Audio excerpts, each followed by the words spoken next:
Senhor. A grande tese de Apocalipse é que a história não é cíclica, como alguns pensadores modernos querem defender. Que a história não tem um final trágico.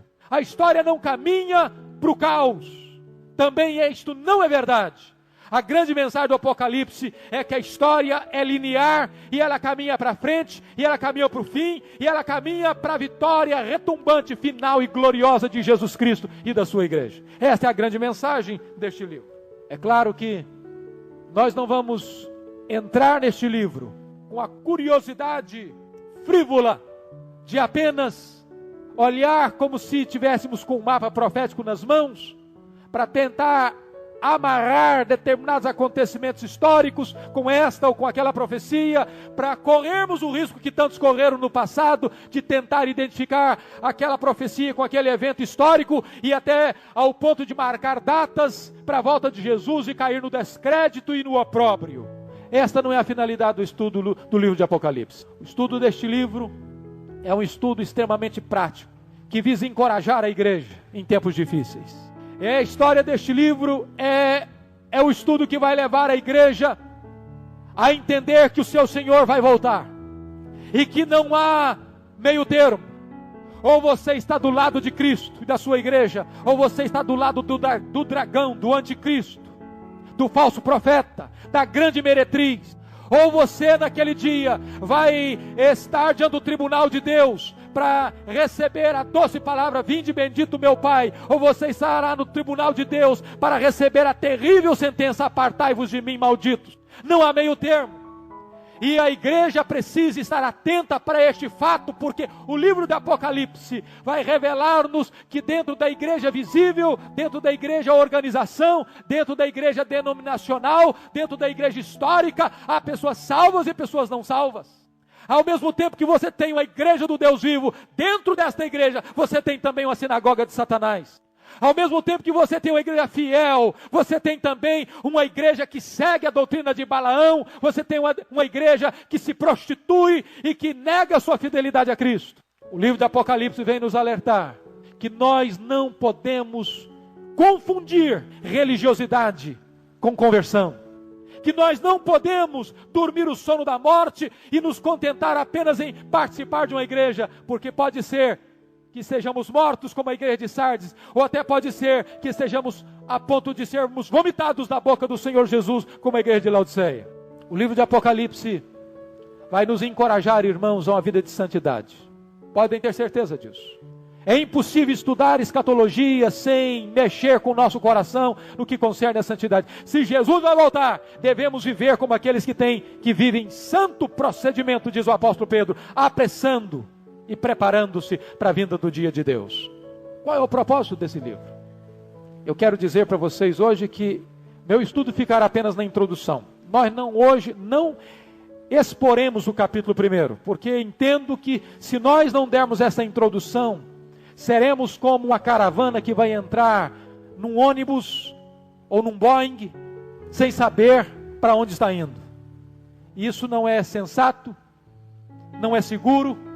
Você ser convidado para participar de um curso, de uma exposição de um livro, sem saber que direção nós queremos dar, para onde nós estamos indo e aonde nós queremos chegar. Então, nessa introdução, nós gostaríamos de dizer para vocês onde nós queremos ir, para onde nós queremos caminhar, para onde nós queremos seguir na interpretação desse livro. A interpretação desse livro tem um propósito. Qual é o propósito? O propósito é confortar a igreja militante em seu conflito com as forças do mal, para entender que o seu Senhor reina, que o seu Senhor tem controle de todas as coisas e que a sua vida está segura nas mãos deste Senhor vitorioso. Se não, vejamos. Você vai ver nesse livro que Jesus Cristo vê as lágrimas da igreja e enxuga essas lágrimas. Você vai ver neste livro que as orações da igreja, em tempos de provas, são um instrumento revolucionário nas mãos de Deus, para mudar o curso da história. Meus irmãos, se a igreja apenas pudesse entender o que está em Apocalipse 8, 3 a 5, isso já mudaria a nossa sorte. Porque diz a Bíblia que quando as orações dos santos são levadas do trono de Deus. A Bíblia diz que essas orações são lançadas sobre a terra, e há relâmpagos, e há trovões, e há revolução na terra.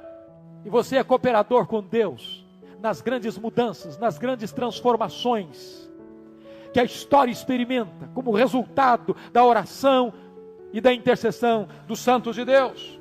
Você vai encontrar no livro de Apocalipse que mesmo que você enfrente a morte, bem-aventurados são aqueles que desde agora morrem no Senhor, para que descansem de suas fadigas e as suas obras os acompanhem.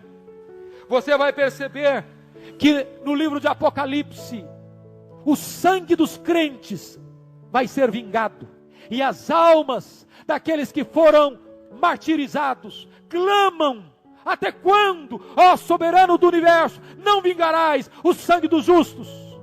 E você vai perceber que quando Deus derrama 7 taças da sua ira, a sua ira é final e é de consumação, e todos os ímpios, e o diabo, e o anticristo, e o falso profeta, e a grande meretriz, e todos aqueles que não foram selados com o selo de Deus, todos aqueles que receberam a marca da besta, esses serão vingados e serão sentenciados para o fogo eterno para sempre. Você vai perceber, através do estudo deste livro, que o nosso Senhor glorificado está reinando em favor da sua igreja, para reinar com a sua igreja de forma final, eterna e gloriosa. Qual é o tema deste livro? O tema deste livro, irmãos, é a vitória de Cristo e a vitória da igreja. E o que você vai perceber é que todos os inimigos que se mancomunam, que se aliam para perseguir a igreja, vão cair um por um. Um por um. Você vai encontrar isso lá no capítulo 12, quando o dragão ataca a igreja. No capítulo 13, quando a besta, o anticristo, ataca a igreja. Ainda no capítulo 13, quando o falso profeta ataca a igreja. Quando você vai ver no capítulo 12, como vai aparecer também lá nos capítulos 17 a 19, a grande meretriz, a grande Babilônia, esse sistema mundial corrompido, maligno, atacando a igreja. E o que você vai ver a partir do capítulo 17 a 19 e também no 20, é que todos esses inimigos, como o efeito dominó, começam a cair e começam a perecer, porque quando o Senhor se manifesta, Ele se manifesta triunfantemente, gloriosamente, vitoriosamente, e os inimigos de Deus vão cair por terra e cair no abismo eterno. O que é maravilhoso é que a igreja de Cristo, ainda que martirizada, ela é vencedora. Há um fato que parece paradoxal no livro de Apocalipse, por exemplo, é que você vai ler que o anticristo, a besta que surge do mar, vai lutar contra os santos e prevalecer sobre eles. De que maneira? Matando o Senhor. A grande tese de Apocalipse é que a história não é cíclica, como alguns pensadores modernos querem defender.